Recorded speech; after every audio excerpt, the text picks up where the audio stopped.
Three, two, one, and it's recording. Sweet. Hello, What's audience up? of 20 people max. No, I'm joking, but I don't. It changes. It fluctuates. It's new. Yeah, I feel that. On that grind. I think this is the sixth episode or the seventh, one of the two. I'm trying to do them weekly, so it's pretty tough to keep track when you do one every week. Oh yeah. But oh, and another, I don't care if this is in or not, but if like randomly I say hold up, Okay. it means my Discord like crashed, and it does that every once in a while. Like if it's a long video call, it decides to kill itself. Okay. Don't worry, we'll keep recording. I'll just cut that part out. All right. All right. Yeah, just warning you because there's like an 80% chance it happens like 30 minutes in. So Oh jeez. it's really, really annoying, but yeah. So I guess a good way to start is introduce yourself because I know who you are, and all my co-hosts, my two co-hosts who are sometimes on, know who you are. By the way, I said guys, this next episode's gonna be lit as fuck. I didn't tell them who it is though, and then so because they've been number one request to get someone as a guest on has been you. And Really? so yes, Like from them or from the people watching? from them. Oh jeez. Because like the people watching, I mainly have like a new person on like almost every time. Right. I jump back to one. That's what the co-hosts are. They're my failback if I can't get someone. Okay. But they were like, it'd be cool. We got to get Drop Shot on. I was like, yes. And I'm like, Oh my goodness. I follow him on Twitter. I could DM him, and I did. Yeah. I just did it on a whim, and you Yeah, it's responded. I'm literally, it like, was bro. so random. I was like, yeah, why not? Let's send Yeah. it. Me and my friends have actually been talking about starting up a podcast too. Yeah, they're we're really trying to figure fun. everything out. Yeah, it's fun to do because it gives you opportunities to like delve into weird topics and Yeah. Yeah. talk about weird crap. But obviously I know who you are, and obviously Right. Right. my crew knows who you are. Uh, so would you want to introduce yourself to the passing viewer? Who are you? Yeah. So my real name is Hayden, but my alias or the name I go by online on Xbox, PS4, PC, and YouTube is Dropshot. Honestly, I don't really know how the name started. I don't know where it came from, but that's just kind of like what I've done. And so I started my YouTube channel back in 2014, and I've been like fluctuating back and forth between making videos and doing stuff on TikTok and Twitter, and it's just my schedule is so random and so messed up. But yeah, this is basically what I do. I do YouTube sometimes, but I mainly play Call of Duty and just have fun, just live life. Yeah, yeah. So what I so what so okay. I met you in high school, and that's Right. when you started your YouTube. Right. And if I remember, I can't remember what year it was. It was probably, you probably know. It's your thing. So yeah, I think it was like 2014. I think is like Think whenever I so? started. Yeah, I'm I, pretty sure it was around that time. because I remember, because that was like, so I'm stuttering a lot because I'm an idiot. But so that was like a weird thing because I knew people who had YouTube channels, but they didn't like stick with it really. Right. As you know, Trenton had his, he dropped his. I knew a couple other people who had theirs, they dropped theirs or they got bored Yeah. with it. But to this day, relatively recently, I think you posted a new video. And Yeah. I mean, it like the upload, it's not like a consistent schedule, but you're still going at it, and it's honestly Yeah. really impressive because Yeah, I Yeah. enjoyed doing it. Like it's fun. It allows me to be creative, and that's actually kind of what I'm going to college for. So it's like I'm meshing the things that I'm learning in the classroom with what I'm doing online, and so it takes a while for me to learn exactly what I want to do, but like with a video. But overall, yeah, I love doing it, and I don't, even if it doesn't become like a full-time job or like something crazy that blows up, it's still something I want to do for as long as I can. You brought up college. What exactly are you doing in college? What major? Yeah, so my major, I've actually transferred colleges. So I went to one college beforehand, and I was doing like computer programming. I hated that. I couldn't stand it. It was something that I was never familiar with. Like I never even touched it in high school, never did anything with it. And for whatever reason, I was like, yeah, why don't I try it out and see what happens? Worst decision of my life. Yeah. But that college actually gave me the opportunity to be on an esports team, like an actual Oh, like really? professional collegiate esports team. So going to that school wasn't like completely a waste of time, but I now transferred to Missouri State, and I'm doing electronic arts there, which it's a lot of computer programming or not computer programming, computer animation, graphic design, doing stuff with film. We've got like a motion capture studio here that we'll be able to work with later on into the major. But yeah, that's kind of what I'm doing right now. And the overall goal of that is to end up in doing something in the film industry or the game industry. So yeah. That honestly, when I think of as I know you, that's exactly what I would have thought you would have done. Is what you're doing. Yeah, I don't have much else going for me. I can't do math. I failed college algebra, so doing this is about as close as I'm going to get to be able to get a degree out of college. I'm struggling too. Don't worry. You touched on your previous school. You were able to get on a esports team. Yeah. What's it like? What's it like doing something like I don't know what level you were at, but like competitive gaming like that, because it's such an interesting thing that's like building up right now, like a new like sports field that's coming in. Yeah. And what's it like jumping into that? It's honestly, the environment and the attitude around it is very professional, because what the sport was built off of originally was just trash talking, and people would be very toxic to each other. And like in the OG days of like the original Call of Duty esports, everybody was just angry at everybody else. Yeah. And it's like they've now toned it back, and everything's very professional. So whenever you go, like my coach would always dress up on game days, and we would be required to have a good image of ourselves, like on campus, like no drinking, no smoking, no doing any sort of things like that. It was all very professional, but it was fun and it was laid back. And I respect my coach a lot for what he was able to do, because our program, whenever I came into it, was very like unorganized. And the coach before me, or before I had gone into college, left a lot of things that had been destroyed in the program, and a lot of like bitter feelings towards people. And my new coach came in and turned it all 180. He brought in 2 new teams, one for Rocket League and one for League of Legends, one for Rocket League, and I want to say there was one more. I think Overwatch. I think that was the final one that they did. And so doing all of that was just very surreal, because it's nothing that I was ever like in high school, because I played football for my freshman year and I was trash, literally garbage football player, ran back 20 yards past the line. That was just not my thing. I'm not like crazy into that. I love watching football, but playing it is just a whole nother story. And so doing esports and doing that was my opportunity to get out there and be involved with something. And it was also interesting because we had workouts too, and it wasn't like to like make our fingers stronger or whatever. It was just to keep us active and to make sure that we weren't just sitting on the chairs being lazy all day.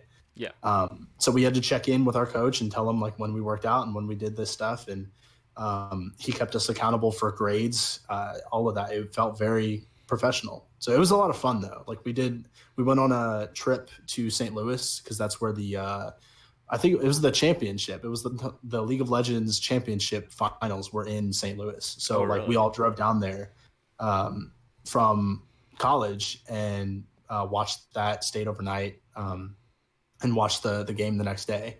And that was like my first like main esports event that I had ever gone to. So it was just a ton of fun, and being able to experience that with the team was crazy.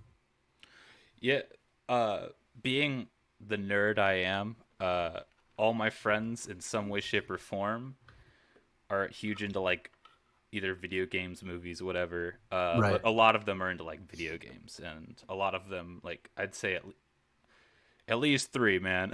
At least three of my friends are very big into competitive scenes. One of them Rocket League, one of them League. Sorry, I got a notification. I don't know if you could hear that. One of them Rocket League, one of them League, and I know someone who used to. I have a couple other friends who they like competitive like fighting games. Right. But from talking to people who are like really into that, it's really cool to see how serious it's being taken now. Because I remember like literally like 10 years ago, maybe even like 6-7 years ago, like it was a joke because it was run by like teenagers or like people in their like early 20s, like they just got into like the job force and they're like, I got a dream, and it was like really like shit run, like. And then you look back at like 90s tournaments, like weird like it's like Halo tournaments in the 90s with the MLG like logo with the Halo helmet, but it looks like the NFL or whatever, or the NBA logo. It's real like they're trying to make it. It was just like, cringe. It was trying way too hard. Yeah, they were trying to like leech off of other sports like iconographic things, and I like how now it's like built its own identity, because when you look at it now, it's like a different animal than it was before. It's like this. Yeah. It's honestly a really professional environment. You could say when you look at things like Smash Esports, when you look at Smash Esports, that shit's still not really professional. But they're all moving, like it's at different rates, but they're all moving closer and closer to being like a sport. And it's getting really close, and I just think it's really cool to see that growth, that advancement, because when you look at like when you look at things like people trying to start things like this, all started from like. Every esport started from some dude having like 30 dudes in his basement. Right. Those old school LAN tournaments that we have. LAN parties. Oh, jeez. And it seems more like wholesome, I guess. And it's cool to see how it's grown. Me personally, I don't do any competitive games. I'm too shit at games. I like to play them, but so I can't. But I like to watch. My favorite esport to watch is probably fighting games because of how fucking amped people get. I love watching like it's like a 2010 tournament where the rules were way more lax, and so there's two guys sitting there with their fight sticks, and like a foot behind them is the whole crowd standing there like shaking them while they're playing. And it's like, dude, this is pure. It's pure. Right. But it's not as chaotic as it was then, but it's still got that like that wholesome feel, that homegrown feel. And I just think it's really like the draw, honestly. That and it's video games, but it's just easy to like. For me, I think it's easier to watch them than to play them, because I knew nothing about League of Legends going into college, like nothing. And honestly, today I just started playing it. Like I had no interest in the game whatsoever. But whenever I was watching it, and I was because I was a broadcaster for the esports team. So I did all of their broadcasting, but I was still considered varsity, and I was still on scholarship. I was lucky enough to be able to be on scholarship for that. But whenever I was watching those games, I saw how intense it would get. And then especially being in like that huge stadium with a ton of people watching these giant screens, it was just crazy. Like it felt like you were watching something from like ESPN or something, with how professional that it was done. And it's just fun because it's easy to get into it. You can really like You just know the basic rules, know the objective of the game, and then it's easy to figure out what you have to do after that point. Yeah, you mentioned things like it felt like something on ESPN. Do you think that esports should be put on something like ESPN, or do you think it should be isolated to its own thing, like have its own channel, or should it? Well, they already are. Like ESPN, I get notifications on my phone talking about Call of Duty and even some Fortnite stuff. Like they cover it because it's so mainstream at this point of how many people watch it. Like Mhm. I think the League of Legends Championship this year outbeat the total number of viewers watching the Super Bowl. Oh yeah. So it was like they have to cover it in some form, but I don't think they do anything like on TV. And so I think that it should remain, to me, I want it to be a sport. I want it to be considered a sport because it feels like a joke whenever people talk about it. Like certain people, if they don't understand what it is, it feels like a joke to them. So I want it to be considered something that's so mainstream that somebody can look at it and be like, okay, yeah, I can understand like why that takes so much effort. But I think that they should still have like their own side of things. Like it should be separate from other sports in a way because it's not like any other sport. There's no physicality to it. You're sitting in a chair playing video games, and so Yeah. it's different than what like football is. And so in order to earn the respect of people who don't understand it yet, you have to make it its own entity in order to be able to understand that. Because like you said, with the Halo MLG logo helmet trying to be the NBA, like you can't do that. You've got to make it its own thing, and that's why it's skyrocketed so much. It's because people started understanding that.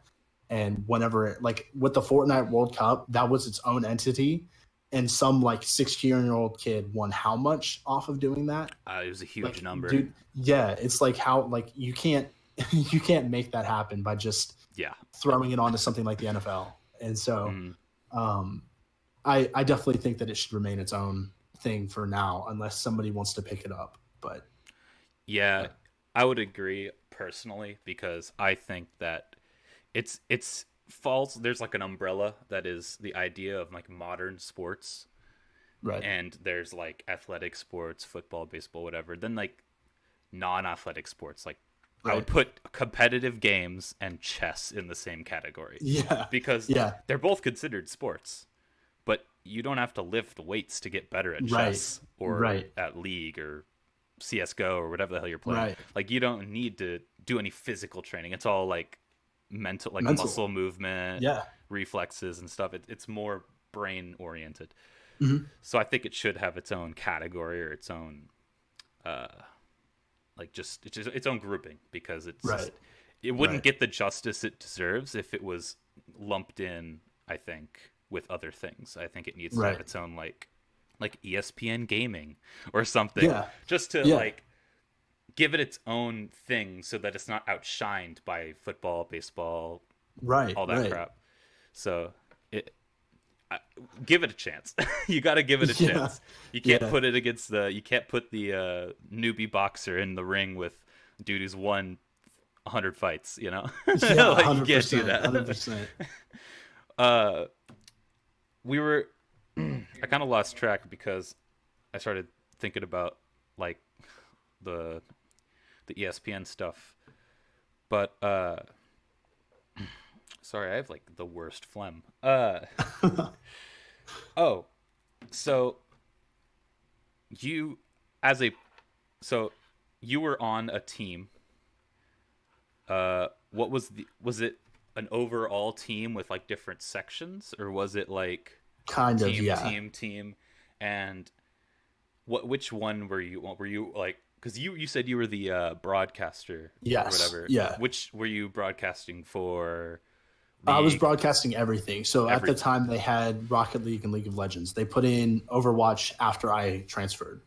In fact, I think they did that last semester, which fall. So it would have been fall of 2019 when they did the Overwatch. But I was broadcasting Rocket League and League of Legends.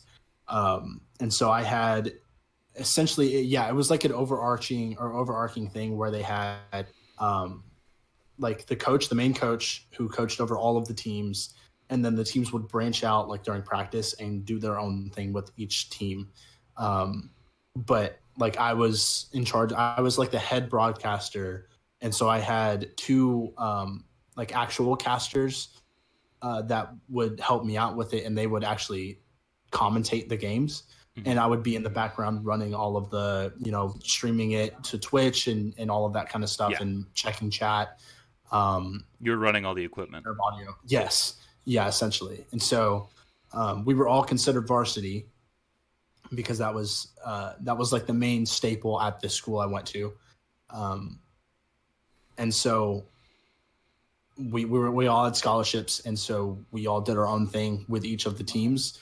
But like if we had a team dinner, quote unquote, we would all go out together. So the broadcasters, the League of Legends guys, the Rocket League guys, and now with the Overwatch, they all go out together to do those team events and team things like that. The St. Louis trip was League of Legends only because, Rocket League just didn't care about League. Yeah.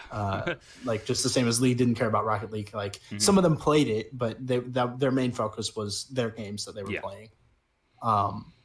So yeah, it was just an overarching thing where everybody was together. So, what's your game of choice that you like grind at to get good?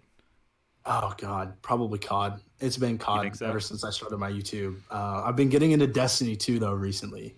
I love Destiny 2. That game. It went free to play, and I was like, good. yeah, I'll try it. It's so much fun. Like, is it really? Yeah, me and my friends, we grind out all these different like challenges and stuff, and all. Like we're still learning everything about the game because I didn't play Destiny, like the first one. So like I'm learning everything right now about how the game works. So it's been fun to grind that out, and then like I'll do solo games too. Like I played through The Walking Dead. I played through Blair Witch. There was some Blair Witch game that came out. I got the PSVR 2 years ago, and so I played Resident Evil 7 Biohazard in VR. Oh, I'm sure that was great. fun. That was fun. Terrifying. I loved that. It was terrifying, yeah, but I loved playing it. It was like a guilty pleasure essentially. But yeah, I play a lot, but Call of Duty is the one that I'm like main, and that's the one that I would consider myself the best at. And so I'll do competitions and tournaments and that kind of stuff to see exactly where I'm at skill level. But yeah, that's the game I've been grinding out the most. So that reminds me of not really an argument, but more like a discourse. Like, I don't know what the term is, but like a slight disagreement that me and a friend of mine had, and it was over. I won't tell you my side so I don't get judged, but it was over whether or not COD Esports now is as big as it was. I don't know when it was at its peak. Probably like 2012 or something. You know it had a peak. I'd say Black Ops 2. Yeah, Black Ops 2, Ghosts, and Advanced Warfare. I would say was Call of Duty's peak. You think so? Yeah, because Advanced Warfare brought people in because it was so different. Like at the start of it, and that's whenever they did some league. Like they started a league in Advanced Warfare where it was either Advanced Warfare or Black Ops 3, where they had like tournaments that would get you pro points, and so it allowed a ton of more people to get into the competitive scene relatively easily. Yeah, because you would play through these tournaments like online, and then it'd get you pro points, and then teams will start looking at you. So like anybody off the street could go grab an Xbox, start playing, and potentially make it competitively. So that's what like where the peak was at that point, and then it died down way like with the drop of COD whenever they started doing like Infinite Warfare and all that kind of stuff. I heard. I know Overwatch did that too, where they had like this system where you could, if you were good enough, you could. I don't know if it was like I didn't play a lot of Overwatch when this was a thing, but when I don't know if it's a playlist or if like it was just your account, your top, like if you're top 500 or something. But if you got to a high enough rank, it would like make it so you're visible to pro people, and so they could scout you almost like in games online. Right. And I just thought that was a really cool system because I'm sure that's like one of the hardest parts ever of getting into an esports team is getting onto the team itself, because like how could they scout? There's a lot of people playing video games. How could they scout like that? And I think that would be the most difficult part. like back before those functions were a thing, like the COD thing you're saying or the Overwatch thing, or you'd have to be like a Twitch streamer or a YouTuber who has videos of him Yeah. doing really really good uh, to get even noticed. Yeah. But after those features, I think it really opens the door for like Joe Schmo buys an Xbox and just has the best skills ever out of like just a talent, a god, Right. and you can Right. get noticed and boom, make a career out of it. Uh, I think personally that that's like a huge step up uh, Yeah. to like the openness of the idea of esports because before it was very isolated because you couldn't it was the teams were very like this thing like you looked up like the team, but now Right. it's Right. like the team, I could get there. It's different now. Yes. It's like an Yes. achievable goal because you can actually get seen now. Right. And I just think that's really cool. I think that's a cool advancement that is nothing but benefiting the whole system, the whole idea of esports because you need new people because people are going to Yes. retire. And Yes. the retirement age is a lot younger in esports than Yes. it is for like football. So I think it's get new blood in, you know, keep it flowing. Uh, Yeah. but I want to touch on this thing because me and my friends thought this was the coolest thing ever. By the way, at least I did. I don't know. I don't want to put words in their mouth. I thought it was the coolest thing ever when in your in your Twitter bio you had discount codes for I think G Fuel. so, Oh so no. Okay, so it was I can't remember whose I used at one point. I had a discount code for I have my own discount codes for one company right now. I've dropped the other two because I just didn't use them. I it was back in high school and I just like I don't there's nothing happened that with the companies. I just dropped them because that it didn't fit the brand um anymore. And so I had promoted one of my friend's discounts because she is sponsored by G Fuel, and I can't remember. There's one other company that she's sponsored by, but she's like a really big streamer. We actually met through an old team that I was on in high school. It was called Regal Reserve, and we met there. And she's goes to Missouri State as well, and so she's streams and that kind of stuff. And she's like climbed the ladder. So I just promoted her discount code. But right now, I'm sponsored by a company called Sneaker Shit, and they it's actually just a few guys, but they're out in LA and they make pins and like some t-shirts based on designer streetwear mhm. shoes. So like they've done the Off-White collection, they've done some Yeezys and Travis Scott's, I think. And so they make these pins, and I'm like huge into streetwear, and I work at Finish Line, and so that having that there kind of fits where I'm at right now, if that makes sense. Like I do a lot of photography and stuff with streetwear, and I like fashion. So having those pins and stuff, like I put them on my backpack, and just having that is dope because I think like what he's doing is insane. Um, but yeah, that was probably what that was from because I did promote her code one time in my Twitter bio just to like say that Uh, she was sponsored. But yeah, yeah. I wish I so could be sponsored by G Fuel, but I I'm not could have big enough yet. sworn you had like a 5% off code or something. I can't. Oh No, well. no. I wish. I wish. So you said you are those sponsored currently.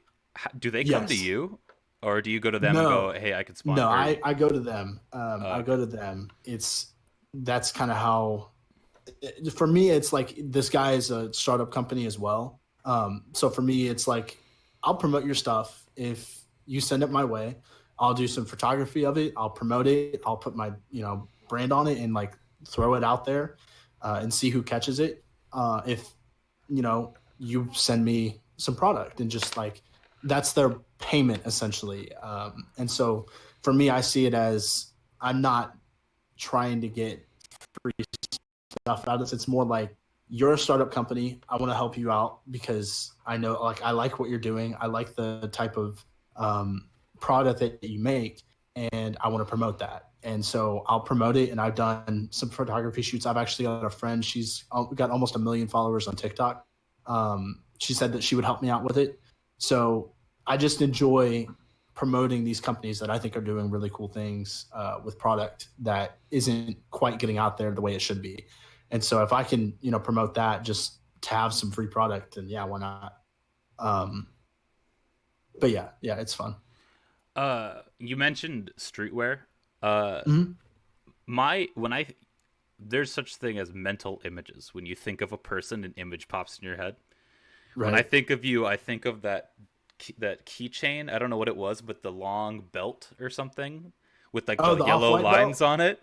And I The knew off-white that was belt? like yeah. I knew that was like streetwear or something. Yeah. What caused your love for streetwear and things of that nature? FaZe Clan. Phase Clan. So yeah, FaZe Clan. So whenever they moved out to LA, I saw it was on. So FaZe Blaziken released a music video of one of his songs that he made. I don't remember which one it was, but he released a music video and he was wearing an off-white hoodie in that, and it looked just really cool. It was like, I don't know why I loved the design so much, but I just loved it. And so I was like, I want to buy one of those. So me being dumb, not realizing that hoodie was like $500, I wanted Yeah. an off-white, and I was like, oh my god, I don't have the money for that. So I just like inevitably I just like looked online and found some stuff that I liked and was sitting on it for ages. And I tried to buy, like, for whatever reason I was like, yeah, let me buy some fake ones. So I bought a fake one, uh, and it didn't fit because it came from China, and I was like, okay, whatever. So I ended up buying it and getting all that stuff. But yeah, I just love, like, streetwear is just dope. I love it. Especially off white. Like, that's like my main brand that I love to rep. But Supreme, Louis Vuitton, those kind of things. I wish I had the money for all of it, but I don't. We all wish I those love things. all the designs. Yeah, I love the designs of everything that they have, but yeah, I just don't have the money to spend on all of it. Uh, so you mentioned Supreme, Yeah. and my I guess not really like my social groups that I'm part of, they give a lot of shit to Supreme. What's your and their reputation has decreased over the years Mhm. because of dumb shit they've done like the brick. Yep. Yep. uh what's your opinion on modern like Supreme, like how it is, like do you think it's as like dumb and stupid as everyone else thinks it is, or do you think it like they're I think self-aware, they know what they're doing? I think that they're aware of what they're doing. Like, nobody in their right mind comes out, like, they're literally about to release Oreos, like Really? Supreme, yeah, red Oh, dude. Supreme Oreos. They know what they're doing. They know it's dumb, but they know people will buy it because it's Supreme. Yeah. And to me, it's like, I feel like they released the brick to see how far they could push it. And once they realized that people would spend like $100+ on a brick that had Supreme on it, they just went for it, and they sent everything that they could. Uh, I more like the shirts, like the box logo shirts, the hoodies, the Supreme Louis Vuitton collection. I love that. But I think that they're aware of like how dumb their products can get. Hmm. Um, it's just literally, it's the iconic, just slap the logo on something stupid Yeah. and sell it.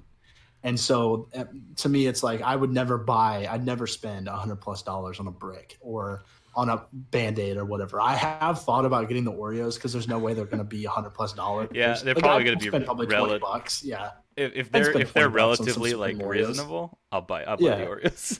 yeah. Like, Buy the I'd Oreos. buy some Supreme Oreos. I wouldn't eat It's them, just the but I'd novelty buy at them. that point, just to say Yeah, you have eaten them or right, had them or right. whatever.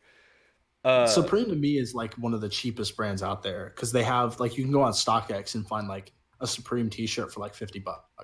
So it's uh, really affordable to get something like that. But I don't know if you're aware of this, but me being so just I spend a lot of time on the internet, an unhealthily large amount of time, right, and majority of that time is on Twitter, YouTube, just a bunch of random crap sites. But uh, I've noticed recently a trend in, it's not like high end, it's like it's internet people or just companies like creating new brands of, I don't know if it would fall within streetwear category, but like just new brands. Like I know, I don't know if you know Ethan H3. His wife runs Teddy Fresh. Mhm. Like that's like really new of a brand, and there's a bunch of brands just like that that are just sprouting up. I don't know if are you aware of those? What's your opinion on them? I've I've seen a few of them. To me, it's like the price tag isn't really what matters to me on streetwear. Like I'll wear, like I have on Yeezys right now. Like I'll wear that with like some like $20 jeans from some thrift store, a flannel, and a like some sort of t-shirt, like some Mm-hmm. sort of graphic tee. And like that to me is a dope outfit because it's relatively inexpensive. I'm not flexing a ton of money. I was lucky enough to be able to afford to buy a pair of Yeezys. Um, but like having something simple and like if you have a dope design, that's more what I focus on is the design of it, Yeah. not like if it's $1,000+ it's Mm-hmm. if you can come out with a shirt that looks like crazy good and you can make a good profit off of it and like but make it affordable for people, I don't have a problem with it. I think it's dope that people are coming out and making their own designs on things. And like a lot of what streetwear has essentially done is it's changed up the game for what like merch is for content creators and Yeah. stuff.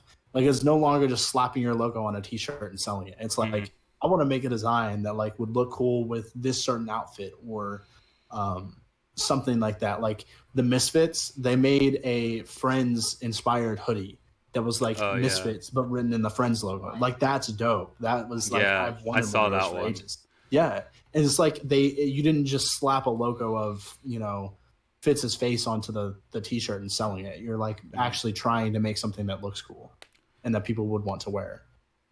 Yeah. Yeah. I do like how it's like the whole emergence of, I guess not the emergence, but the rising in popularity of things like streetwear, just traditionally men's fashion in Right. general, has made it so when you go to, oh, I have merch, click my link and you click it, it's not just the logo on a hoodie, a Right. black hoodie, a white hoodie, a black t-shirt, and a white t-shirt. It's just the logo Right. four Right. times. It's changed, and now there's like cool stuff, like you said, the Misfits, they got the cool like designs, they have the logo Yeah. parodies, they have all this cool stuff. I It's like a progression in how it's like shifted how people dress now, Yeah. and I just think that's cool. But crap, what was I gonna say? Oh yeah, so oh, sorry, I'm brain dead. Have you Good. considered designing your own stuff? I have before. I've done some stuff because I have access to like Adobe and all that stuff through Mm-hmm. school. So I've done a few designs on like stuff that I would want to wear. It hasn't been anything like with my logo or anything like that on it because honestly, I don't have a logo. Like all of my icons on Twitter and Facebook and Instagram and all that are just like a picture of me. Yeah, Um, I've been trying to design logo, but I suck at it. I can't do it it's tough. because I'm never satisfied with what I create. I feel like if I got a designer to do it, I'd love it way more. For me, like whenever I look at it, I'm like, this sucks about this. Like I hate looking at my own designs sometimes. But I have designed some stuff. I just feel like I take too much off of like other designs, like other streetwear brands that I wouldn't ever be able to sell it because it'd be considered copyright. Yeah, Um, like I'll do like a diagonal design sleeve, and then I'll realize like that's literally what Off White does, and so I'll like yeah, scrap it. So I'm like I can't do anything like that because I'm so like focused on these certain brands that I really like the designs of. That if I were to ever release my own stuff with my own designs, it'd be copyrighted. So if yeah, I ever did it, I'd have to get a designer to do it for me. But um, yeah, yeah, I have thought about doing it in the past. I haven't recently just because I don't have like a really huge following that would actually buy it. It yeah. costs more for me to produce it than it would than I'd make a return on it. Mm. It's more of a fun thought like thing to think Yeah. about. Like you're just Yeah. sitting It's in like in the class future. In the procrastinating. future. Yeah. Yeah. uh, uh, I keep going. I keep losing my train of thought. I don't know why. I didn't get all the sleep last night. Oh, so you mentioned not having like the YouTube like design. It's really hard designing like a YouTube logo or just logo in Yeah, general yeah, for your whole like brand. I could personally relate because I've just been using the same image for everything forever. It's this bear with like a galaxy like thing. My sister drew it for me because my sister's like really good at drawing. right. She falls within the artist category. Um, and so it, I've been like mocking up things because I can't just go to her and go, "Hey, I'll give you like $5 if you draw me a little logo." Like she doesn't know what to do. She's gonna make something up. Right, Like she doesn't know what I want, and I don't know what I want. So it's like this hard thing. right.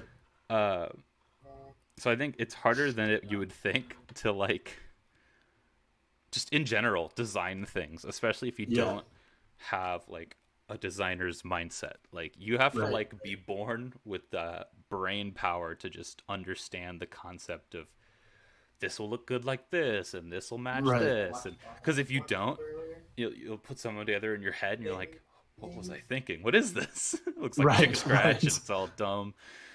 uh but it's just, I just really thought that was like, I could relate to that because I relatively recently have been going through that struggle. Yeah, yeah. I'm about to jump like all the way back. We went like, here's my train of thought. We went to like fashion and streetwear, and I'm about to go right back. Okay. Uh, but it reminded me when you brought up YouTube. Uh, Montages. Oh yeah. Uh, you obviously know what they are. I know what they are. A lot of people do. You relatively recently uploaded one, if I am not mistaken, Yes. unless that was not relatively recently, but I'm pretty sure it was No, recent. that was my last video that I uploaded. I uploaded two actually, like one way before that, and then one just really. Uh, so how was that? I've never That met someone was who's made one. They're mythical to me. the first one I did was garbage. It was shit. It was the worst thing I've ever done in my life. But I still think I had some like good clips in it, so it like made up for my lack of editing that I did. I literally threw that thing together in like less than a week. And for a montage, it's supposed to take way longer than that. And I learned that through doing this. So I don't know. Do you remember Gio from high school? Giovanni Franklin? I knew of him, but I never met him. Okay. Okay, so he was in my advisory class, and we hung out like in that class a lot, and he would show us music and like let us listen to it and that kind of stuff.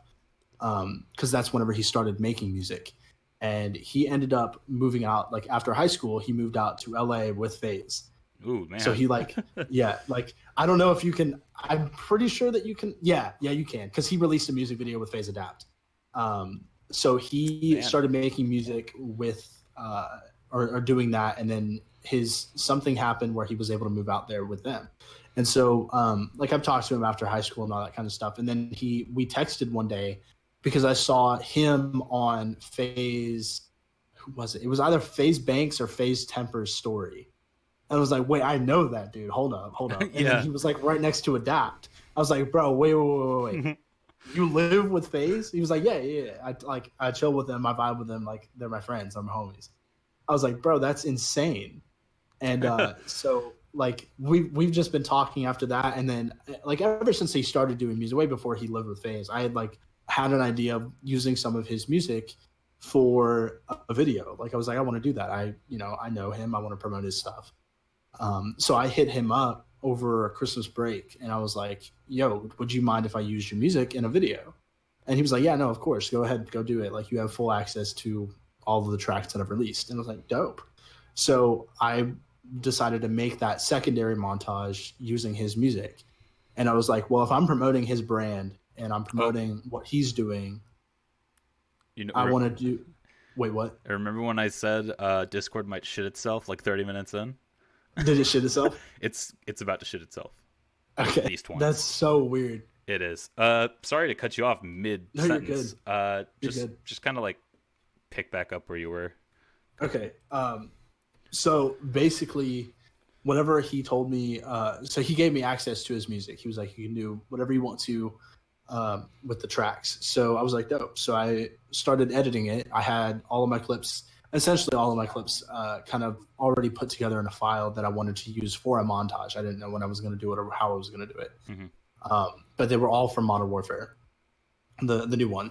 And so I started putting them together, and then I realized I don't have clips in order to finish this video off. I was like, I didn't record enough. For some of the recordings had failed and that kind of stuff. So I continued to edit it as I was going. And so as I would do something on COD, I'd stop playing, go throw it in my video, and then like make it mesh well with all the other clips, and then continue editing. And so it took me like a month and a half in order to get it fully done and edited the exact way I wanted to. And so like a lot of that time was spent getting the clips, but there was also, I would say it was like 70-30 in terms of like the time spent getting the clips and then the time editing it. But it was like hard to get some of these clips that I wanted to use and get them in there right, because some of them just didn't mesh well with the other ones. And then I was never like, even today, I'm still not satisfied with like how the editing goes.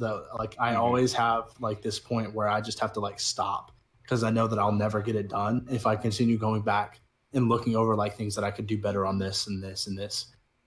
So I had to like just say, this is my cutoff. I finished the video. Let me give him credit, put all of the music I used in there, and then uploaded it. I was like, I just got to do it, or else I'll never get this thing done. Yeah. So I uploaded it, and I mean, so far I've gotten a pretty good response out of it. It's reached some people. I promoted it on TikTok. So I think that kind of helped a little bit with the promotion of it, because it hit like 40 something views within an hour of it being uploaded, and that's never happened. Oh, really? On YouTube. Yeah. I was like, that was crazy. But the video itself, I feel like turned out pretty well, and I'm like satisfied with the fact that I was able to, I don't know if I would classify it as like work with Gio, because he didn't have anything to do with the actual editing of it, but just being able to promote him, because, you know, he's my friend. He's chill. He's a good guy. And his music, like, I just love his music. It's great. And so being able to promote that was like really special to me, and like having the opportunity to promote one of my friends who's actually like killing it right now. I think he just announced that he's doing a tour with some other people. Really? Yeah. I didn't know he was going like, I didn't know he was doing that good. Dang. Yeah, no, he's like, he is really killing it. And Dang. What's dope is that he like rarely promotes FaZe, which is just crazy to me. Like, he's doing this all on his own, which is like mad props to him, because like having that opportunity to go out there with them, and then like barely having promotion from them and making it all on your own just based on your own skill is just, that's awesome. I love the fact that he's been able to do that. But yeah, like that was being able to do that montage was like special. It was fun. I have a friend who is really into making music. He does more like production side, no vocals, no anything. And having someone who, like, a friend who makes music, and he's like, yeah, you could use it. It's like a lifesaver, because I needed in like an outro bit for my thing, and he's like, I'll make you something, and he throws it together and he gives it to me, and it's this short little thing for my outro, and I'm like, yes, I don't need to go on the hunt for a royalty-free trash song. I can get it straight from the source. For the longest time, and I still use it because their music is actually like pretty decent, but for the longest time I used NCS from YouTube, no copyright sounds, and it was like this really like cringy like music that you hear in like all these little montage videos of like the daily life hacks or whatever. I was like, I just feel like such a like low-key trash YouTuber for using this music, but it's like all I could use. Yeah. So I mean, it was fun to be able to use that music, but I like doing the more professional stuff now, and like having more professional sounding music than just non-copyrighted stuff. Audio is like 80% of a video in my eyes. Right. If the audio is bad, like music, just audio in general, it's like it'll limit everything else, the enjoyment of anything else. And so having good music it makes it just fit together so much nicer. Yeah. Because when I watched your montage of the recent one, I thought, my first thought was, Man, he actually edited it to go with the music. I'm pretty sure you did. I Yeah, thought you did, and I was like, I tried to do that because I my major is video production, so a lot of classes have me editing stuff, and I've tried to do that. yeah, It's freaking hard, man. yeah. That Like that to was be all the why that was cuts one go of the there in reasons why it spot. took it so long to like get it uploaded, was because I had thrown all the clips in there, and it went through 3 stages of me changing the order of the clips in order to get it right on what I wanted it to be and how I felt like it was good enough.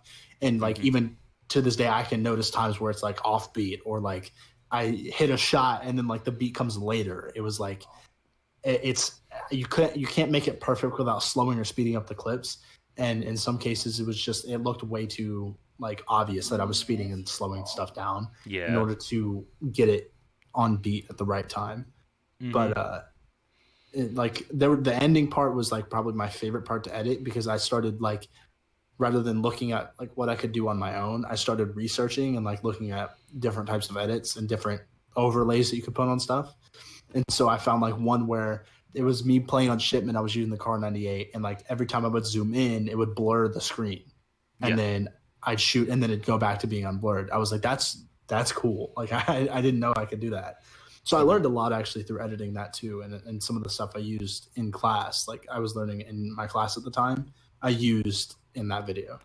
Do you use Premiere Pro? Yeah, yeah. I used to use iMovie, but then whenever me and my friend share student on Premiere or on Adobe, so I use that for my personal stuff, and then all of my school stuff is paid for through the school. Yeah, I for school projects and stuff, I have to use Premiere. Yeah, Yeah, it's I can attest editing when you first start getting into like real editing, because like there's editing and then there's real editing. So editing, yeah, like basic editing, like when you first start your YouTube channel when you're 12 or something, and you're using like iMovie or like Movie hmm, Maker, and it's like I put the clip here and then the music on top and then the clip right, there and I put the fade right, transition. It's like right, you feel like such a like a pro, like I can do right. this for a living, and then you go to like college for it, and then you're like, oh my god. There's so much more. There's so Yeah, much more to it. because I was interested in this stuff. I always have been, but I had no access to this stuff, so of course I didn't touch like Premiere or Right. whatever. So I got into my first semester. Um, I did some classes. They kind of like did me some introduction. Barely did anything. Second semester, first year, uh, I was in like this practicum system where I technically was part of their like TV studio, and they have like this channel that goes out to the town or something.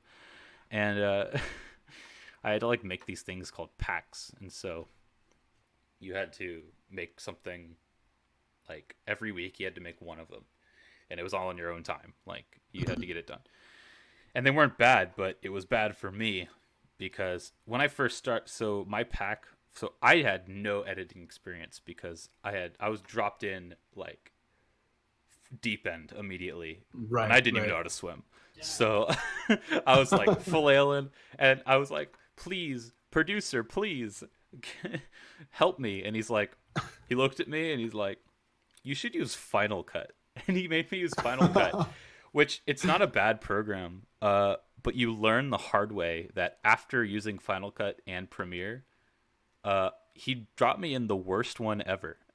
Final Cut, in my opinion, I hate it. I'm assuming that's what it's called, the Yeah. Apple one, the high. It's like high production movie maker. It's Yeah. like I think it's called Final Cut. yeah, we were using Final Cut Pro, so it was like the better Yeah. version, but it was still Final Cut. And then I get to prepare and Premiere, and I'm like, this is way better. What the heck? Why was I using Yeah. Final Cut?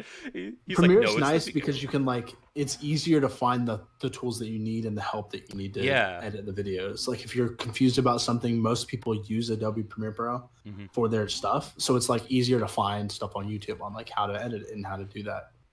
Yeah, because with Final Cut, I wasn't the concept of like keyframing Yeah. was alien. Because on Final Cut, I don't know if you can even do it. Because to me, at that point, I didn't even understand that concept. I heard the word Yeah. I once, and I haven't was touched like, Final Cut, so I have no clue how it "It works or anything like don't, that. don't touch it. It's dog shit, in my opinion. I Yeah. hate it. Some people love it. I hate it. But It happens. You see one guy all the time, but that one guy, so then it's just uh, like, when have you used any keyframing? Like, I'm assuming you had to. Yeah, on some things, yeah. Keyframing, once you learn how to do it, makes life so much easier. So much easier, yeah. Like, because you can like change exactly when things happen frame by frame. Mm-hmm. Like, I just like that whole process, but I don't know. I also like Adobe because it's easy. Like, you can make something in Photoshop and then transfer it directly into Adobe Premiere, and it's like having that. Is the right word continuity? Is that what I'm looking for? I think they call it their ecosystem. Yeah, just having something where you can like do something on one application and then immediately transfer it over to the next with ease is fantastic. Because I can make a graphic in Illustrator and then move it directly over to Premiere or into Photoshop and edit it there if I need to. Yes. It's nice. Yeah. Me and you were in graphic design class. in high school. Was it the entry level one that we were in, or the advanced, the AP course? I don't remember. Because there were two classes that I was in. There were, and I hated the first one, but I loved the second one. I don't know. I don't remember. I just know we shared one of them. The one I took, was it senior year? I took it. When did you take two? Senior. I had junior fall semester and senior fall semester. I think I did something similar. I think we shared the second one then. I think that sounds right. Yeah. Yes, because I sat with someone else for the other one like the whole time because I sat next to you for I don't know if the whole time, but some of the time. Yeah. But I didn't think that class would actually help me at all later, like literally at all. I just did it because I needed that art class, the art credit. Yeah. But I didn't know you'd do a lot of that stuff in my major. And then I jump in it, and all the introductory media classes, all of them touch on designing crap, like graphic design and stuff. And so I was like this god who'd get stuff done really quick.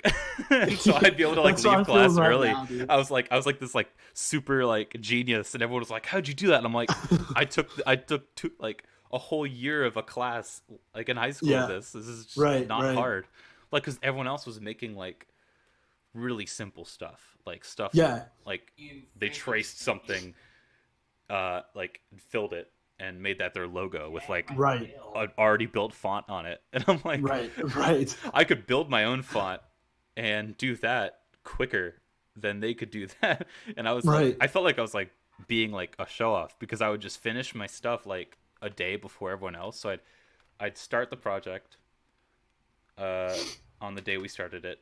I'd go to the next day, work all day, or all the class period. And then the next day, I'd sit down, raise my hand. The teacher had to check it before we turned it in. To the professor, okay, I'm done. I'd sit down, tell her I'm done, turn it in, and then leave. I'd be in there for like 5 minutes, and everyone would be looking at me like, what the fuck you doing? I felt like really mean. Like I was I was showing off or something, but... It's crazy how much that is useful, especially with things like using Premiere, because of like I had to make a little short. It's on my I have my personal YouTube channel, which is just what I watch videos on. I don't upload, but there is one video on it because my friends wanted to see it, called Missouri History, and it was like this stupid, dumb, fake history thing. But I wanted a logo for it, and I just busted out a logo in like literally like probably like a minute, like low effort as you can get. But I made it illustrate. Everyone thought it was like, they're like, dude, that's crazy. I made my own like when an interview popped up on screen, a little card slid out and it said the person's name with the little logo I made, and it would zoom back in. Everyone's like, what? That's crazy. It's like it makes doing things like that more like, I guess, intuitive, because you don't have to like, that's what, like if you're working within their ecosystem, you could just I'm editing this, you know, it'd be a good idea, jump over to Illustrator, make that real quick, drag it over, oh yeah, that is good.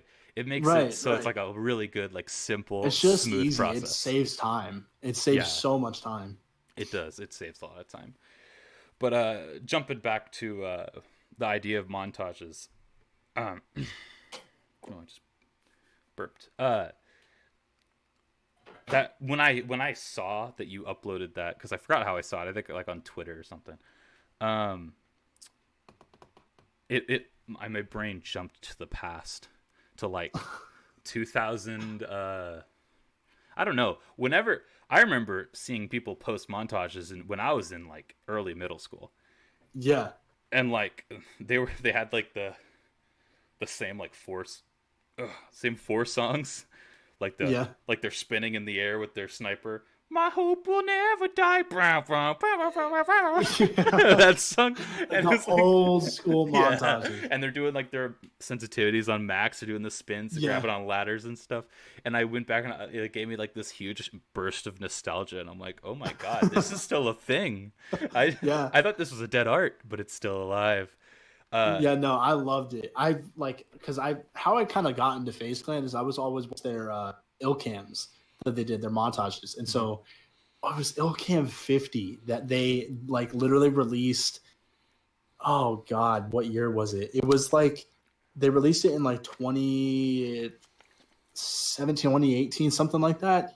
And it was like everybody wanted Ilcam's 50, like everybody, and they stopped at 49. And for the longest time, it was the running joke that they would never release Ilcam's 50. Mm-hmm. And whenever they did, I just felt like the exact same way you did, with just nostalgia, because I watched them all through, like as they came out. That was like my daily thing that I did. I loved watching Ilcams. I'd grab like a bowl of popcorn and like sit down and watch this like 4-minute montage. They did. It was so good. Speaking of nostalgia, so I have not been into like the COD games like since I bought Black Ops 3. I didn't play it. Probably the last one I played was the one before, the one where you could like double jump and go real quick. Is that Advanced Warfare? Yeah, Ghosts. Was Ghost the last one you played? I think so. And after Ghosts, I didn't really like Ghosts, and I didn't really like anything after it. And so then like I bought Advanced Warfare. That's the jump one. Advanced Warfare I bought. I played it. The one after, I don't even know, but I bought a couple of them after. I bought World War II too. Because I was like, oh cool, World War II setting. Yeah. This isn't gonna get boring. And but I don't know, it just lost its magic. And then they announced Modern Warfare, and I was like, because that was my first game, my first COD ever. It wasn't even on Modern Warfare 2 or Modern the first Warfare Modern Warfare 1, and it was really? Mine was Modern Warfare 2. It was not on a traditional system, because I was one of those people where my mom didn't want me playing mature games. Yep, until I was mature. And so we got a Wii. Sorry, I should have a notification. We got a Wii. And so I would play on the Wii all the time, like Mario and stuff. But I went to the store one day and I saw Call of Duty Modern Warfare Reflex Edition, which is Modern Warfare 1, COD 4, on the Wii. Really? And yeah, I didn't know they did that. I knew they did that. It's still, they did something with Modern Warfare 3. They ended the Wi-Fi like net play or whatever on Wii, like I don't know, like a year or two ago. Up until the end of that, people were still playing it on the Wii, because the way you like would hold the remote and you could move the crosshair from, instead of it being just in the middle, you could move it around. Oh, really? Yeah, so like your gun would also, it's always like, it's like right here. You could move the gun so your guy would like do this. That's like, on the so screen. weird. It looks so weird, but it was my introduction to it. I was like, this is amazing. Yeah. And I'd be up playing it like all night. And so when I actually got my first real I guess big boy console was a PS3, and my first real COD at that point, like not on the Wii, was Modern Warfare 3. Yes. And Modern Warfare 3 slaps. So that was like, I love Modern Warfare 3 so good. Much. And I love Modern Warfare 2 more, but Modern Warfare 3 just... See, I missed it. I missed Modern Warfare 2, but I that's what I watched. So when I got Modern Warfare 1 on the Wii, and the one that came out on the Wii came out like a year or two after Modern Warfare actually came out. Like they released it like when, I don't know if was it Black Ops then Modern Warfare 2? I think so. It was either Modern Warfare No, I think it was World at War, Modern Warfare 2, Black Ops 1, Modern Warfare 3. I think that's how it was. Because Modern Warfare or Black Ops 2 was 2012, and Modern Warfare was 2011. It was one of those. Yeah. I just know I started playing the Wii version of COD 4, loved it. So of course, when you love something, you go onto YouTube and you watch more of it. And I discovered Modern Warfare 2. So most of my YouTube viewing experience was watching. I don't even know what they were. They wouldn't like montages, just people playing the game and talking. I don't know. It was like an early version of like cut comms. I don't know what it was like. I searched things, and this was like whenever Modern Warfare 2 was out, and the one that people played is like a yearly system, was like that. Imagine that was the YouTube I was using. So whatever time period that was that YouTube, where like it was really easy to just find weird, obscure stuff. But I think like White Boy 7th Street. Oh, why do I recognize that name? Was he like a creator? Yeah, he played just COD. I don't know what he does. I don't know if he's still around now. He was back like when earlier COD, like Modern Warfare 2, 3, that era. And I watched like, I know that's the only one I remember, but a bunch of like smaller people, like early Ollie A, like before he turned into, hey guys, Fortnite, before he turned into that, where he was actually like cool and original.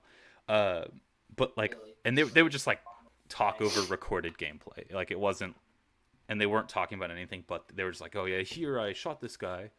But me being, I don't know how old I was, but younger, I was like, this is the coolest thing ever. And I never got to play Modern Warfare 2 because I had to pay for my own like console, so I didn't have money.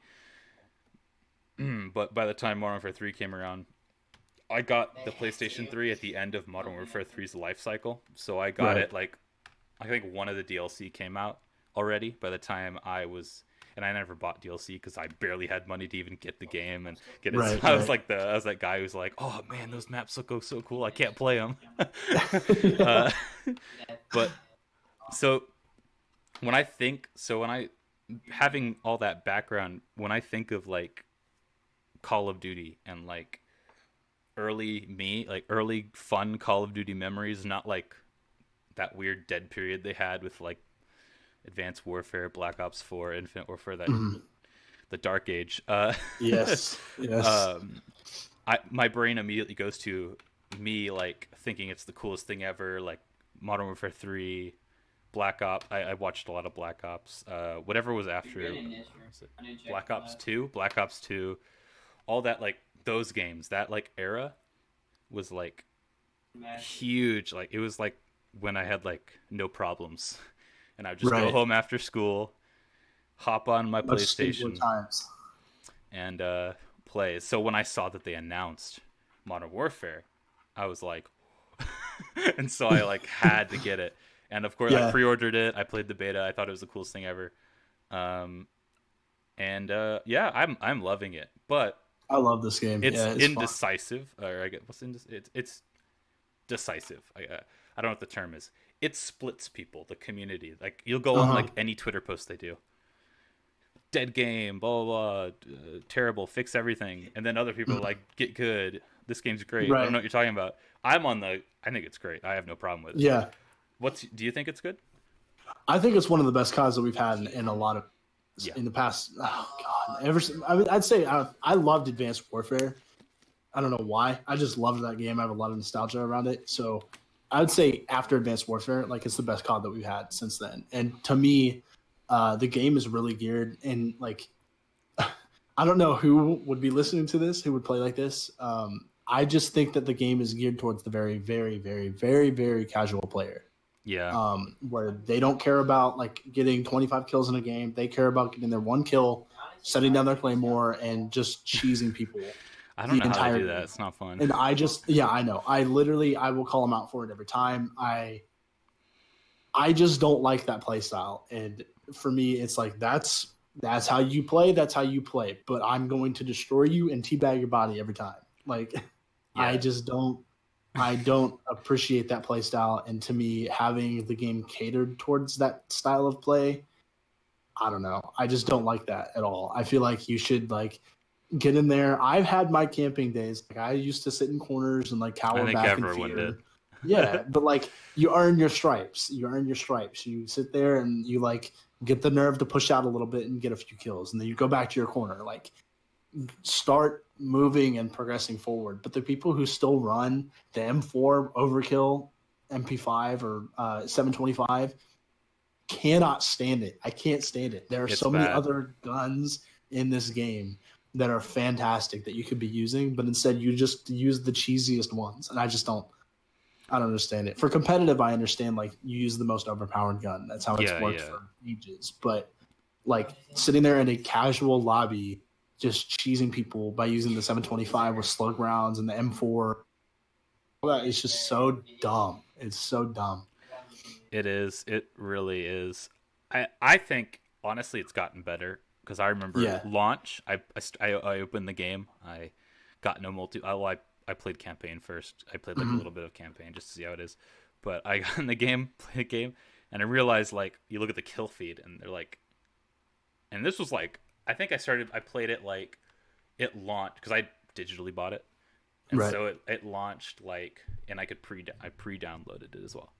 And so I started playing like 4 hours after launch. So it launches 4 hours later. I'm on. It was like 1 a.m, and I was like, "Oh, this can be great." I started playing, and those 4 hours were enough time for people to discover that the 725 is Yeah. enough, and that's all you need. Literally. And the kill feed. So you never Blah, blah, played blah, blah, Modern blah. Warfare 2, right? No, I didn't. Okay. Have you heard about the Model 1887s? I did the dual wield. Bro, literally, it was flashbacks to that moment. It was terrible. I would like. There was one clip of somebody who used it on. I don't play Ground War, so I don't know the maps. But the one map where it's like the quarry, the rock That quarry or one, whatever. yeah. Somebody sniped a dude from across the map. Like this kill was insane. Oh, He yeah, used yeah. The 725 with slug round. Yeah. I was like, this is a shotgun. This is not a sniper rifle. That should never happen. The slugs are still that bad, by the way. Yeah. I recently unlocked them, and I was like, "What? This is not Yeah. okay." I had to use it to get it gold, and then I dropped the gun. I don't want to touch it ever again. Makes me feel disgusting. I just can't get myself to use it. It's not nearly as good as it was, but it's still like this. It's still tank. crazy, yeah. Yeah. I But- just don't think that any slug round ever would come out of a shotgun and still be able to like instantly kill somebody from No. that sort of range. Never. You'd never be able to have. No, this that sort was of like unrealistically long. right. Like real life rifles Like you're cannot modeling shoot that- as yeah. far as that. You're modeling this after like realism, and you're telling me a slug shotgun round can like reach across of like at least 4 football fields. No. At least I've 4 shot a football real fields, and life still have slug. enough power behind them to like kill the dude on impact. Like there's just no way. No, that's not how that works. But I don't know. They'll say like, "Oh, this a lot of realism focused," and then there'll be like things like that. Like it's like that makes no sense. Right.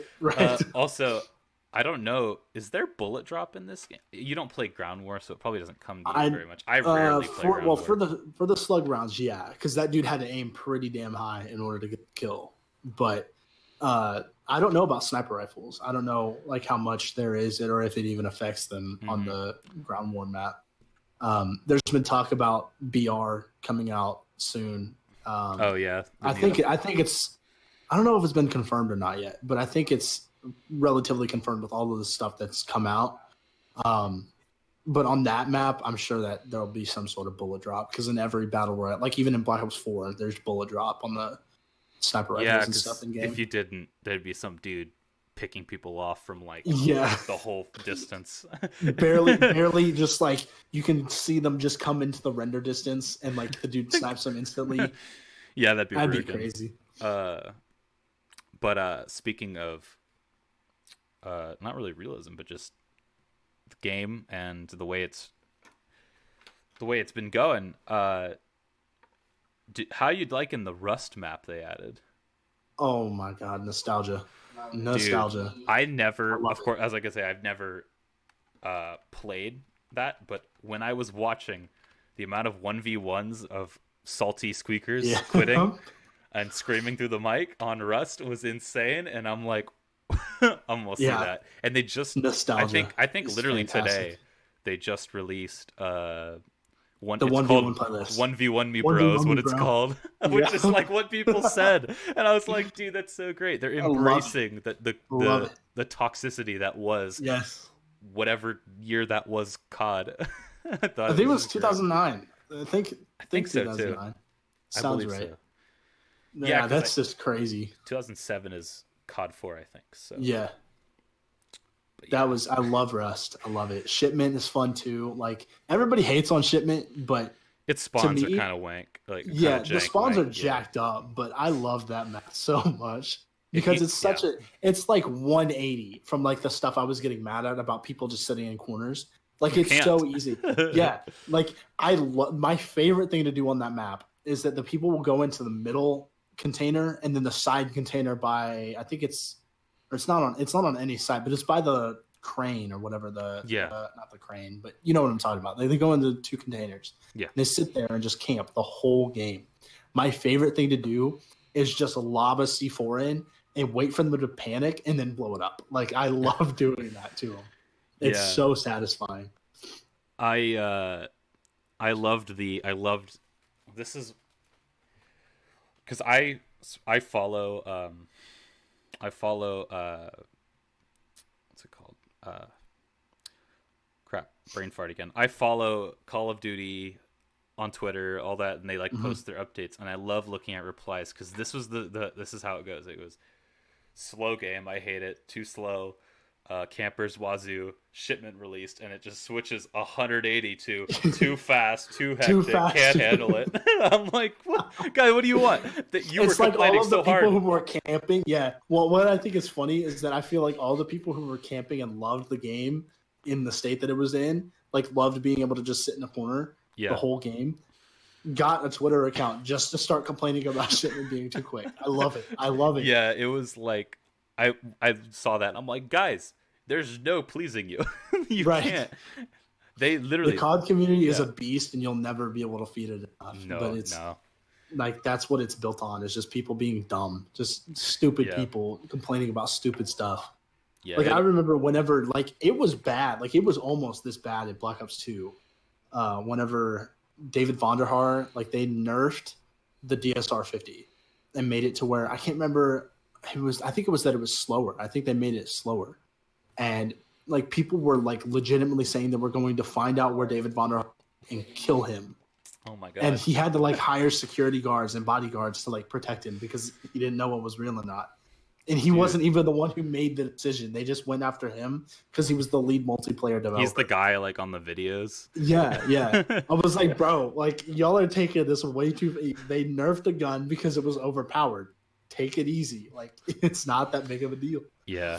I feel like that was the gun right in that game where it was like the sniper everyone used to do like sniper stuff, right? Is that what They used the ballista? The ballista was the one can't that was remember. really quick, and it was the ballista was tan, and the DSR 50 was like a really Okay. futuristic one. It had like an orange ring sight or something like that.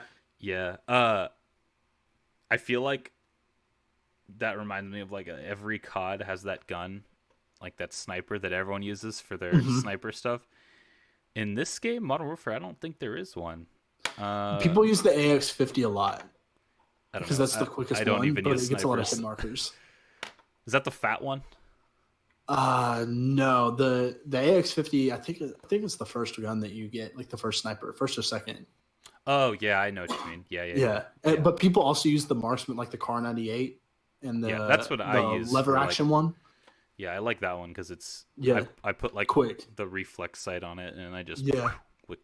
That's what I used a lot for my clips in that game. Mhm. I've been seeing a lot of people come out and say, like, not towards me directly, but just like in general, saying that that marksman rifle, that specific one, the lever action, shouldn't be used for clips just because it's way too quick and it feels more like an AR than it does a sniper. But I'm like, whatever. I'll use it It's anyway. too quick. Meanwhile, like 2009 calls, people with sensitivity 10 spinning and doing shit. We can't do that anymore. That's not allowed anymore. Too quick. Right. It's like you're spinning with an AR or something. Like, I guess back then the ADS speed was fixed. So Yeah. but yeah, I don't know. I personally think that this game is great, but there's haters. Wait, say that one more time. I said I personally think this game is great. Oh yeah. Uh, but yeah. Oh, one last thing. We're actually reaching hour 20. Oh jeez. Yeah. It's been that long. Yeah. I'm gonna ask you one more thing because this is actually divisive. I guess this is also relating to the game, by the way.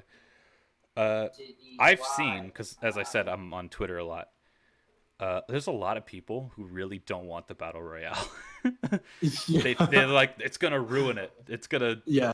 I don't understand why it would. I understand why they would think that, but I don't see how it would ruin it. Right. Like right. the connection there. Because battle royale is just like a freaking stale ass genre at this point. Right. But are you excited for battle royale? Are you? I'm like so on it. I'm just more hesitant because Blackout was fun. The one in Black Ops 4, it was fun, but it was hard to get wins in for me. Like I don't know why. I was really good at Apex, but Blackout was just harder for me to get wins in, and so I don't think it'll ruin the game. I think anybody who complains about adding number one free content, you don't have to pay for it. You don't have to pay for anything that involves battle royale. There's no update that goes in that says pay $10 to gain access to Modern Warfare again. There's nothing like that that's happened. You get free content handed to you on your silver platter. And I just don't see how that's an issue. I just don't. Because it attracts, number one, I think it attracts people that wouldn't normally be interested in COD, but they're interested in the Battle Royale stuff. Do you get more players filling your lobbies that may get tired of Battle Royale and try out the normal multiplayer? You get people who are camping in normal multiplayer who will go to Battle Royale because it's more camping playstyle. And that frees up your lobbies in the normal game to have standard COD. Yeah. I just don't see how it's an issue at all. I don't understand the debate around it. I don't understand why people hate on it. I think it's literally just because of Fortnite. Like if Fortnite was not as hated as it was, people wouldn't hate on Battle Royale as much as they do. I also think it's because of people worrying they'll start to balance the game around the Battle Royale mode. I can see that. Things like the M4 would become a beast. I mean, it still is the beast, but it's been nerfed like 3 or 4 times. They think it might like reverse nerfs and stuff. Like it may like shift how the balance of the game is, because right now they've kind of like figured it out. Like kind of very much of an emphasis on the word kind of. But I could see the concern of like shifting how balance is done or shifting focus to Battle Royale. So like in later updates, like, you know, the free content like season updates and stuff. Oh, there's less and less maps each season, and now they're adding more and more Battle Royale like loot stuff. I don't know what they're gonna do. Yeah. So it's like it opens the door for, I guess, more scummy stuff, you know? Like you know, I don't want to say the forbidden L word, but loot boxes. I hope, bro. Well, I've noticed they've come out good. and said that, they've come out and said that they weren't going to do it this year, and I've had so much mistrust in what they say. Yeah. But so far, they haven't done anything with it, and they made it farther than Black Ops 4 did. So, right now, I don't see an issue with what they're doing. I know that in Black Ops 4, they balanced Battle Royale and multiplayer completely separate. They had 2 different teams that were balancing the guns out and everything like that. I don't know if that's going to be carried on to this game, and them having 2 separate teams focused on balancing each mode. But for me, I love multiplayer. I love the game, but it gets stale after a while. You get so tired of repeating the same thing and over again. And now I've pretty much eliminated all standard maps except for like Gunrunner and whatever the other one is, where there's the warehouse in the middle of the map. Or on the left side of the map or whatever. Yeah. I've pretty much eliminated every map. So if I see it, I back out because I don't want to deal with the campers. So I've limited my game experience to like maybe 6 maps total. Yeah. And so having something new come in and being able to play something different whenever I get the multiplayer would be fun. I don't see why. I just don't understand why it's an issue. I could understand 100% why it would be an issue if people had to pay for it. Like if they were like saying pay $10 to get this game mode unlocked or whatever like that, or open it up with supply drops or whatever, some stupid thing that they could do, but they're not. It's going to be free to the public. It's going to be entirely free. You get it no charge. Anybody who doesn't have Modern Warfare already will also get it for free. Like, it opens the door to so much more of a player base who you wouldn't already have. And for them, it's money. Like, they're gonna monetize it somehow. They're gonna do something with characters, or being able to unlock like certain operators for playing in the battle royale mode. They'll monetize it somehow. But so far, I don't have an issue with them monetizing multiplayer, like the standard multiplayer, like $24 for an operator skin and a new gun and all that kind of stuff. They're not adding loot boxes. I can't have an issue with it. I support it. I have no problems with a store where you can see what you're getting.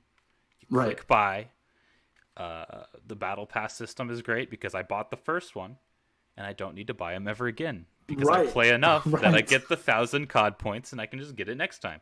Because I never get to the end of the battle pass. I'm not that. I just can't do it. Even if I played every day, I'm not getting the XP and the, because it's like a mixture of XP and time. Like, I just can't do that. I'm not capable. But I don't care. I make sure I get to the both guns, and then past that is just bonus. And I feel like that system is very, very pro-consumer. It's very healthy. And I've heard that this is one of their most like top selling. Like, that's been money confirmed. wise. Yeah, that's been confirmed because they had to do some press release to their shareholders. Activision did, and they said that this monetization system has been the most successful one they've had because people are participating in it. Not just it's not just the YouTubers who are spending $1,000 and supporting their loot boxes to get a certain gun to be able to make a video on it. Now you've got everyday dude who's like, oh, I like that pack that's in the store, let me buy it. It's $5, $10, $20. They buy it, they get what they want out of it. There's no complaints. There's nothing on the back end that they're receiving like hate for. It's all just you get money, you release good content, you get money. It's perfect right now. In the state that it's in, it is the perfect monetization system. I agree 100%. I gotta say, we gotta wrap it up. It's getting 1 minute or 1 hour and 28 minutes long. Oh jeez, longest episode today. Well, I don't know how long that period where the black happened and I'll have to cut. But it's probably gonna be like a minute or two. So this is gonna be like a freaking a Goliath of an episode. But it's worth it. You were, out of the 3 people requesting guests, you were the number 1 most requested. So worthy. Before we end off here, anything you want to plug, like vocally? Oh God, my YouTube channel, which is youtube.com/dropshot. 0.0p.sh0t. My TikTok, I've been doing some stupid stuff on it. Let me pull it up really quick so I can get the exact name. Yeah, I'll link them in the description of the video. Okay. So my TikTok account it's _dropshot. That one I've been doing just random, like literally not all of it's about games. Do some IRL stuff as well on there. So just those 2 things really. Those are the main sources of content. And then if anybody wants to play with me, I'm on every console. So just like I'm assuming the name Dropshot. Yeah. Some of them are different. Like Xbox, it's space Dropshot. But just hit me up on Twitter or whatever, and we can hit up a lobby or something. So, dope. Sweet. Thank you for having me on. It was dope. Well, I had a fun time. I did too. Sweet. I'm so glad you could get on because you're the first guest that isn't someone I talk to on a daily basis. So it's like an actual, like a person that like is out in a different part of the world. So I guess it's always hard to end them. It's always hard to say what you want to do, especially when there's no like fancy editing. It just kind of goes to black.